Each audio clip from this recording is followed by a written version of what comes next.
बियो सिम्बलिकल'सो जाबाय नालाय आरोबाव गासिबोल' जानानै गैलिया गावनो मोनसे फसंथाननि महर लानो हाबाय।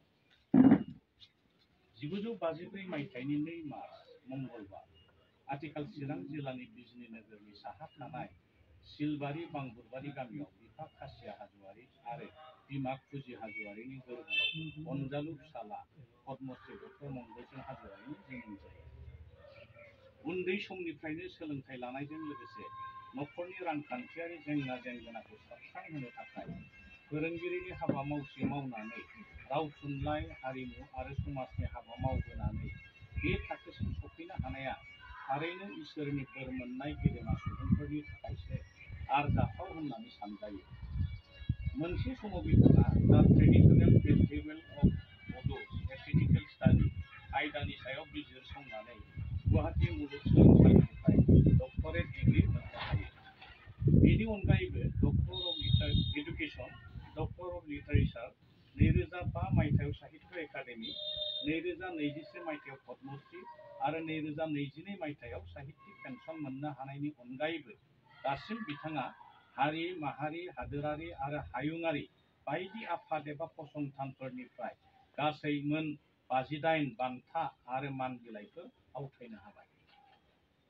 बिथां गेदेमानि जिउ रोंगौथि लिरथाय आरो मावथाइफोरखौ गोजोरै लाखिनायनि थांखिजों थांनाय 2000 गोदान मुगानि थान्दै डक्टर मंगलसिं हाज'वारि जिउ रोंगौथि आरो रेबगान्थि मुंनि गांसे बिजाब दिहुननाय जादोंमोन।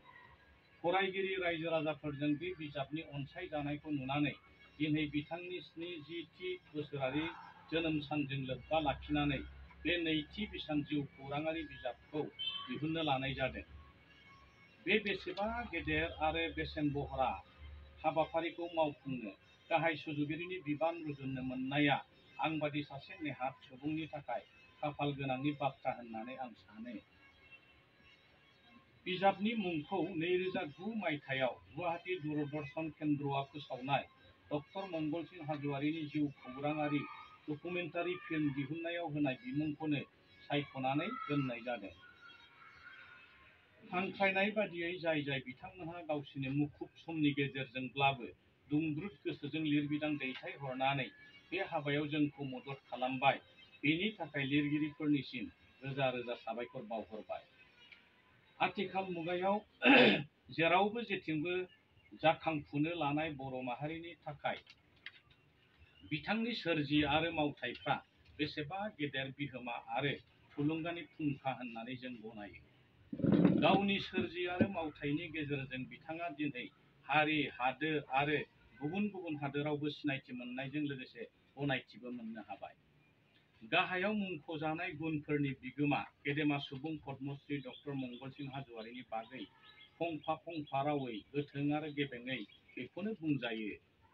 सैथो सिबियारि, गोग्गो आरो गोथार गोसोनि बिगोमा, गुरै आरो आब्रुथि गोनां आखु, नांथाब नाजानाय आरो मावफुंनाय, आथोन बासियालासिनो गोरों रोङै गोरोबफ्लेनानै हाबा मावनाय आखु, गोजौ आरो गोजों थांखि, गुबुन हारि हारिसानि राव थुनलाइ हारिमुखौ मोजां मोननो रोंनाय आखु, बर' राव थुनलाइ हारिमु सोलोंथाइ दोहोरोम आरो माहारि फोसाबनायनि नोजोर आरो थांखि, मोजां फोरोंगिरि, जिनियास लिरगिरि, आखु गोनां आरो जाफुंसार बिफा, गोरों आरो गेबें मावख'गिरि, मेथाइ लिरगिरि, रोजाबगिरि, आगजु दामगिरि, नायजाब लिरगिरि, फाव दिन्थिगिरि, माहारि फोसाबनायनि लामा दिन्थिगिरि, मेंनो रोङै समाज सिबियारि, मावथि आरो दैदेनगिरि, मिथिंगा आरो सुबुं अनफावरि, राफोद सावरायगिरि आरोबाव गोबां। 1971 मायथाइयावनो बिजनी फस्लाबारि गामिनि हाजारु बसुमतारी आरो फुलस्री नार्जारीनि फिसाजो बिन्देश्वरी बसुमतारीजों बिथांनि गोथार जुलिया जालाङो। लिरगिरिनि जिउ खांनाय लामायाव जिउ लोगोरि अनजालि बिसियानो थुलुंगानि फुंखा होननानै बिथां गेदेमाया गावनो सिमान लायो। जाय हौवाया गावनि असिनाय मदद आरो थुलुंगा मोनो बिजों समान खाफाल गोनां रावबो जानो हाया। आरोबाव जाय हिन्जावा गावनि असे फिसायनि अननाय बानजायनाय आरो मदद मोनो बे आइजोआ गेवलांसारनो खाबु मोनो।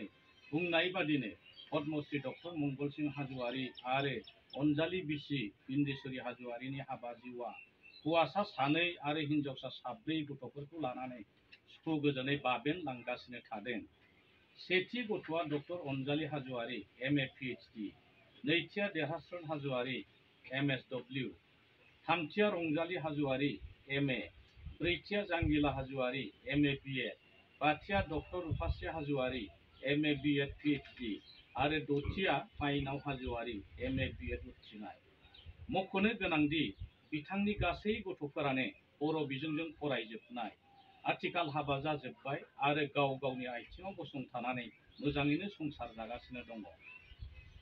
फिसाय सिबिनाय, गथ' गथाय सामलायनाय आरो नखर संसार सालायनायनि अनगायैबो पद्मश्री डक्टर मंगल सिंह हाज'वारीनि अनजालि जिउ लोगोरि बिन्देश्वरी हाज'वारीया सासे खन्थाइ सोरजिग्रा आरो थुनलाइ मोजां मोनग्रा जानायजों लोगोसे गोख्रों मददगिरि आरो बाथौ सिबियारि आइजो।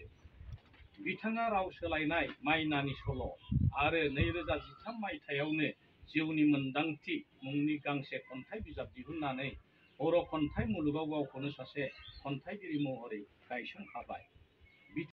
खाथिबाय पस्टआबो फैनायसै माने पद्मलोचन बर'आ जेब्ला इन्डिपेन्डेन्टलि MLA जाबोबाय बेनि इलेक्सनखौ बुंनो थाङोब्ला जोंनिया जिउ मोदोम होनानै देरहाबोदों हानजा पार्टि गैयाब्लाबो PTCA अरिजिन PTC निर्दलीय हिसाबै CPIMफोरनि एसे मदद मोनबाय पाटलादुवा साइडनि CPIM फ्रेन्डबो दंमोन बे कटनपुर आदैनि गोदोनि मान बिलाइ आजावनायफोर बिराद जारिमिन हिसाबै दोनलांसिगोन बे आदैया बयनिबो थाखाय। नायलां लोगोफोर नै आदैनि लिरनाय बिजाबफ्रा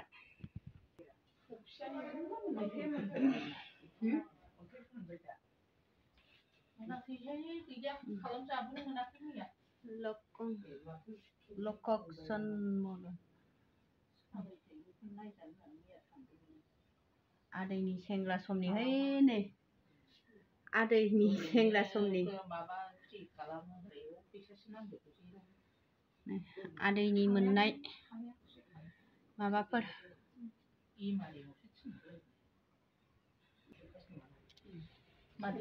आदैनि सेंग्रानि ओइनि आदैनि सेंग्रा समनि गाहायाव दङ ना लोंगोन र' आदैखौनो सिनायासै आङो ससमा हमनाया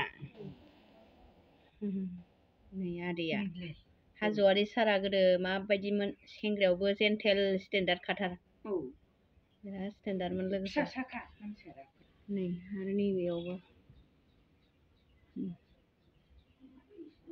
आदै मंगल सिंह हाज'वारी सारनि सेंग्रा समनि महर मोखां नायनो मोजांमोन ना गोदोनिफ्रायनो नाय मोजांखामोनलाय सेंग्रानिफ्रायनो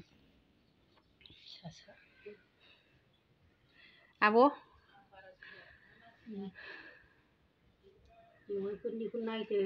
दे नाय